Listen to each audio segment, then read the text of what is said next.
Okay, so the first element of this task is to look at the relevant environmental sustainability legislation.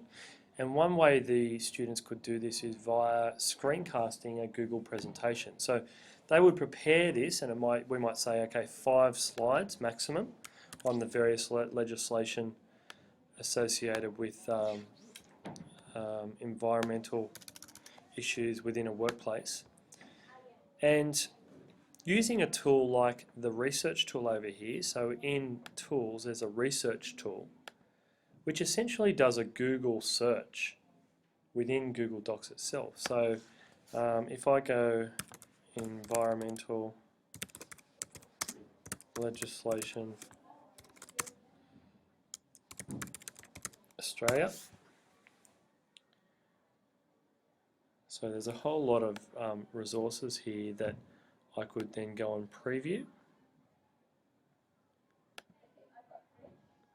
If I scroll down, obviously I might need to be a bit more specific in relation to what I was after, but the beauty of this is that it also comes up with a whole lot of images that I could literally just drag across, and that goes straight into my presentation.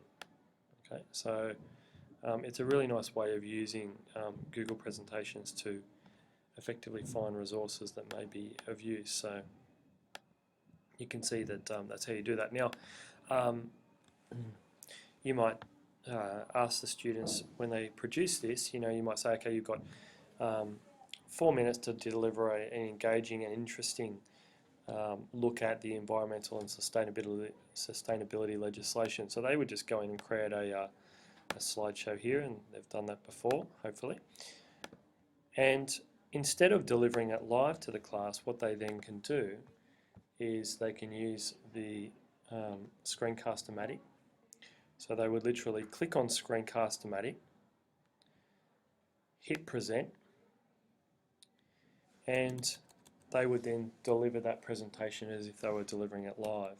All right. Now, having worked in pairs, what they could do is they could literally deliver this together, and one student, because the presentation would be shared, would have the accessing those notes. So that is a kind of nice thing there. So the other thing that they could do within Screencast-O-Matic is they could switch on their webcam, so they could literally be talking, so you would see their face while they were talking through the presentation, maintaining eye contact. So once that's done, then they can upload the video to YouTube again, okay, and that can become a part of the evidence for their learning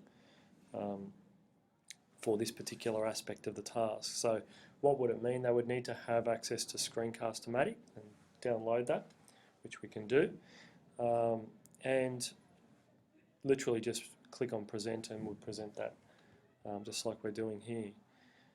So I'll just stop this screencast now.